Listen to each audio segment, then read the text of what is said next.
What's up, guys, and welcome back to Will Sports Talk. So this is part 3 of my college football playoff dark horses for this coming up year. And this might be a little controversial for some people, but I want to talk about the Iowa Hawkeyes. Now, Iowa, they finished last season going 10-4. They had losses to Penn State.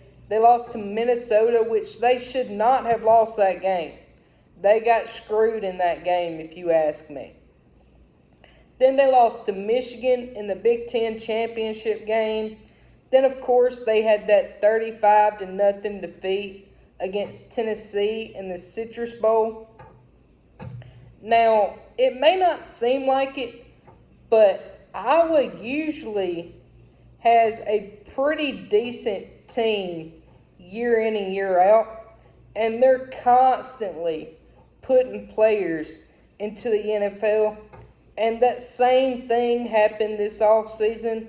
Iowa sent 4 players to the NFL draft. They had cornerback Cooper DeShawn, who was arguably the best player in the draft this year, or the best corner in the draft this year. Then they sent punter Tory Taylor, who obviously had a lot of production for Iowa this past season. Then they had defensive lineman Logan Lee, and then tight end Eric Hall. And Eric Hall was a pretty good loss too, because he had a pretty good season for Iowa as well. Then on top of that, Iowa has lost 12 players to the portal during this offseason.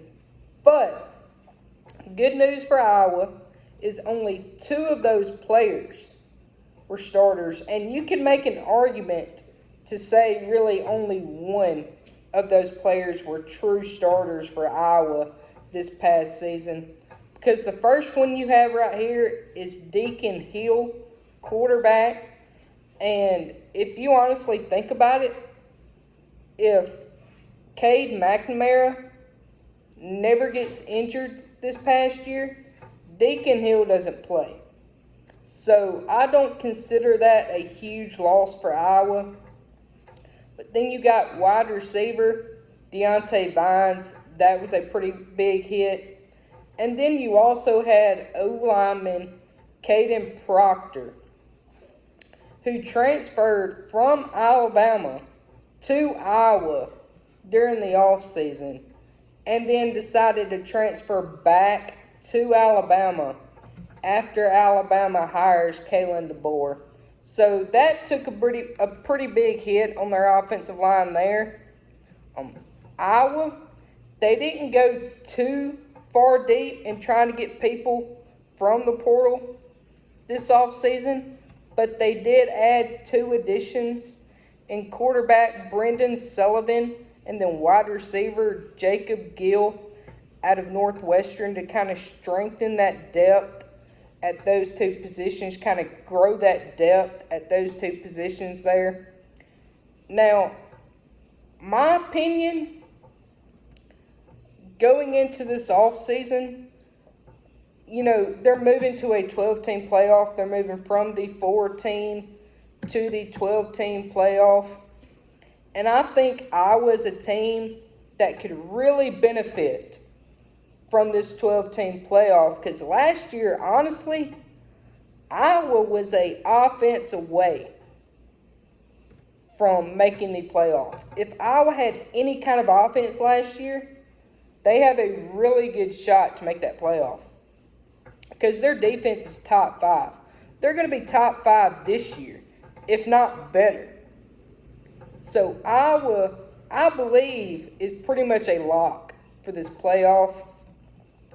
Iowa, they're going to return one of the most experienced teams in the country this year.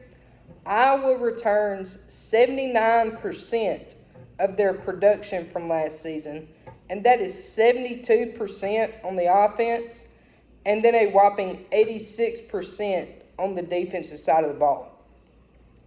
Now, let's jump over and talk about the offensive side of the ball a little bit for Iowa. Those of you that watched Iowa play any at all last year knows this offense for Iowa was horrific. It was really horrible. There's no other way to put it. Iowa last year, they could not move the ball to save their life. They were constantly getting 3 and outs, which led this defense to stay on the field for Iowa. And the longer they stay on the field, they're going to wear out. Hence those blowouts to Michigan and then Tennessee. But Iowa does have some good news going into this year. Iowa actually returns their whole offensive line from last year. And this offensive line is full of veterans this year. This offensive line is full of juniors and seniors this year. So that's going to be big for Iowa going into this year. And more good news, they get their quarterback back this year. They get quarterback Cade McNamara back, who was injured half of the season. So that is going to help the offense out a lot. Then Iowa returns tight end Luke Lucci, who this year I expect to be a big contributor for the Iowa Hawkeyes. And for those of you that watch Iowa football every year, knows that Iowa is victorious for maturing tight ends and developing tight ends, and they're constantly sending people and tight ends more specifically into the draft. So I expect Luke Lucci to be big for Iowa, and I can honestly see him being one of the top targets for Cade McNamara this coming up year. And then let's talk about the running game. The running game, I expect, should be pretty good for Iowa. It's not going to be great, but I expect it to be productive for the Iowa Hawkeyes, especially in this first part of the year, kind of get settled into this new offense. But I do expect the run game to get going this year for Iowa. Iowa, this offseason, has hired a new offensive coordinator. They have fired Brian Ferentz and replaced him with Tim Lester. Now, Tim Lester, he was recently a senior analyst for the Green Bay Packers this past season. And then before that, he was actually the head coach at Western Michigan from 2017 through 2022. And in 2020, Lester's offense ranked 16th in the nation in total offense. And Lester, he's also a very good quarterback developer, so that is going to help Cade McNamara a lot. It's going to help him improve on his passing game coming off his injury. That's going to be good for McNamara. I expect this offense to improve under Cade McNamara and Lester. If Cade McNamara can stay healthy, that's going to be a big question mark coming into this season. Can he stay healthy? And I believe if he can, I believe this offense will be improved. Will it be great? No, but I expect it to be better. Now, let's talk about the defense for Iowa. Defense is what Iowa is known for. They've consistently had great defenses year in and year out, and I expect no different this year for Iowa. Iowa returns 4 of 5 players from that secondary, and then they return all 3 linebackers from a defense that finished 4th in the nation in total defense last season. So I don't think this defense is going anywhere. I think this defense is going to be every bit as good as it was last year, if not better. And I mean, this defense is always good under Phil Parker, but I expect this defense to be lights out this year. This defense is going to win Iowa a ton of games this coming up season. So with all this being said, let's take a look at the schedule. And just looking at the schedule, honestly, this doesn't look too tough.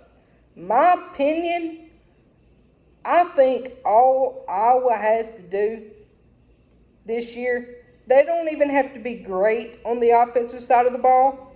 My opinion, they just have to have a pulse on offense. And they're going to make the playoff. That's all they got to do is have a pulse on offense. And they make the playoff. They start off the year against Illinois State. I expect that to be a pretty good win for Iowa. And then they play their rival, Iowa State. Iowa State, they're a top contender in their conference. I expect this to be a close game, but with Iowa still trying to figure things out offensively early in the year, I do expect Iowa State to take this game in a close game. Then third game of the year, they play Troy. Now Troy, don't sleep on Troy. They're a good team. Troy is a good team, but I do expect Iowa to take care of Troy. And then they go to Minnesota, a revenge game. I mentioned Minnesota beat Iowa last time. I expect Iowa to go into Minnesota and get their revenge and win this ball game.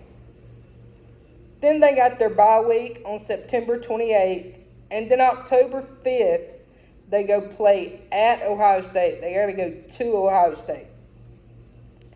And if I'm being honest, Ohio State is a team this year to where I think if Ryan Day can do a decent coaching job, Ohio State's winning the national title. I'm calling it now. If Ryan Day can do a decent coaching job, Ohio State's winning the national title. They are loaded. I expect Ohio State to win this one big. Then after Ohio State, they play Washington. Washington got a brand new head coach, Jed Fitch, coming in from Arizona. They have a brand new quarterback. Too many questions for Washington right now, especially after all those players hit the portal, after Kalen DeBoer left. I expect Iowa to win this game in a close one. Then they go to Michigan State. Another situation there. First-year head coach, first-year quarterback. A lot of questions there. I expect Iowa to win a close one here as well.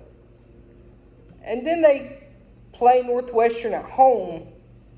David Braun, first year taking over at Northwestern. He did a pretty good job at Northwestern last year as the interim head coach. But I don't think Northwestern's there yet. I don't think they're close to being there yet. I expect Iowa to handle Northwestern. And then they play Wisconsin at home. Wisconsin, Luke Fickell head coach. I expect them to be an improved team, but I expect Iowa to win a close one here. Then they go to UCLA. Another situation, first-year head coach. Pretty sure they got a first-year quarterback. Ton of questions here. I expect Iowa to win this one pretty big. Then they go to in their second bye week on November 16th. Then after the bye week, they play at Maryland. Maryland, Talia Tungabailoa, he's gone. They got a first-year quarterback. I expect Iowa to win a close one here. And then their last game of the year against Nebraska at home. Another back-and-forth game, but I like Iowa to win a close one against Nebraska. And that puts Iowa finishing at 10-2, and barely making that college football playoff. So, with that being said, that concludes my video. If y'all like the video, make sure y'all like, comment, subscribe. If y'all haven't watched any of my recent videos, y'all make sure y'all go and check those out. I hope y'all enjoyed the video. I hope to see you on my next one. Thank you.